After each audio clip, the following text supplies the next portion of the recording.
That means that the recipient of any text not only receives or perceives the text based on the notion of some general norms, but also largely motivated or endowed by his own personality, traits, features, interpretation of the world around him, own experiences that have transformed in his own idealectical experience as such. That is again further reflected in what he expects from the world around him, of course, including all sorts of texts, be it a normal conversation, be it a book, be it an artistic work, or any other deliberately or more or less deliberately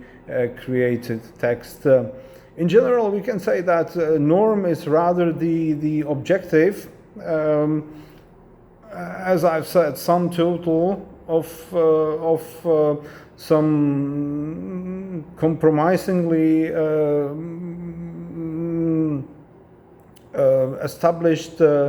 established experiences or organized experiences that transformed into this guideline of culture predictability,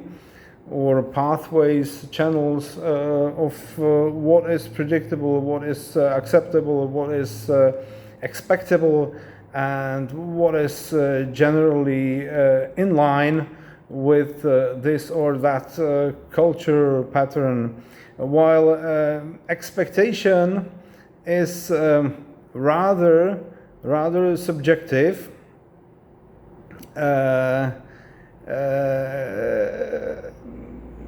expectation is not only rather subjective. Expectation is always subjective in its totality. It's subjective in every single moment of when the perceiver perceives any text or any part of the text in that particular moment. However, this subjectivity,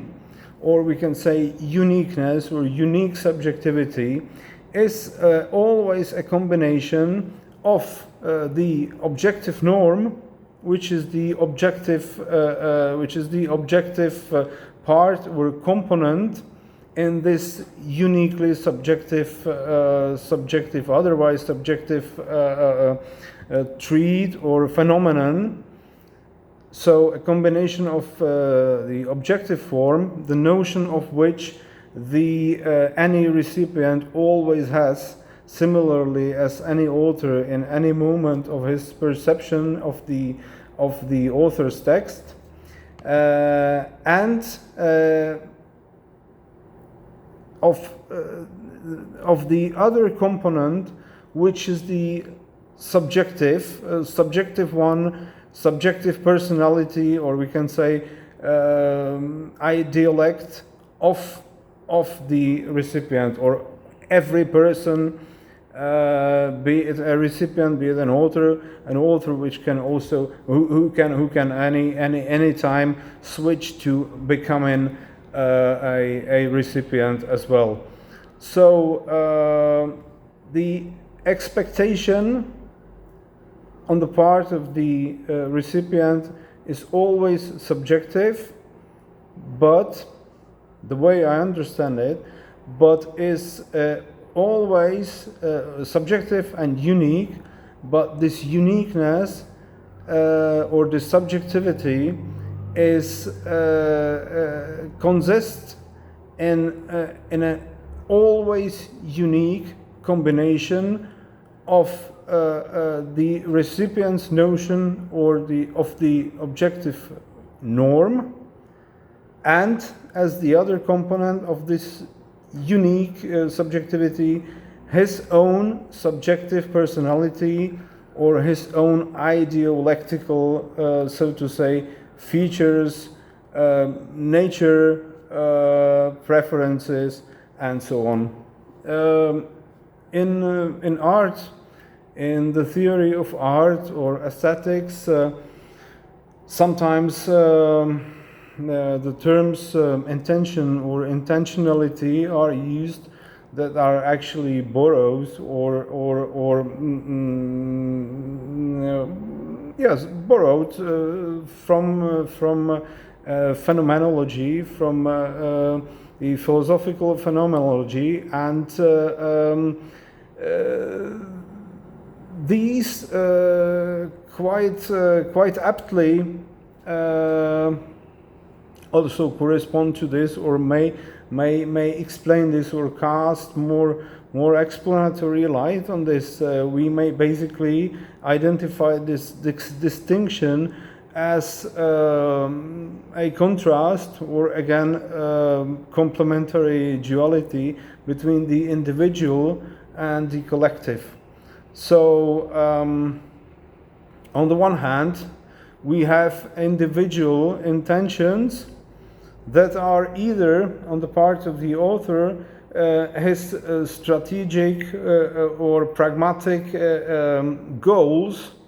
with which he enters the creation process, and where he combines his own idealect with some general norm. And we have the same on the part of the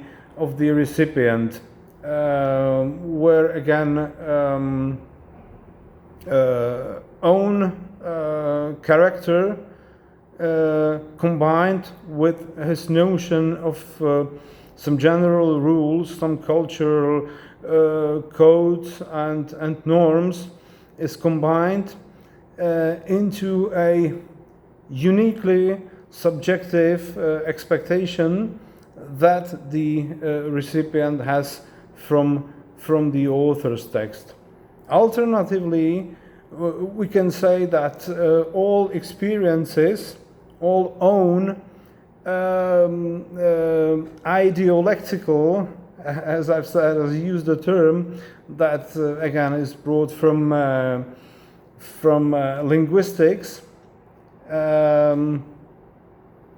it can be likened to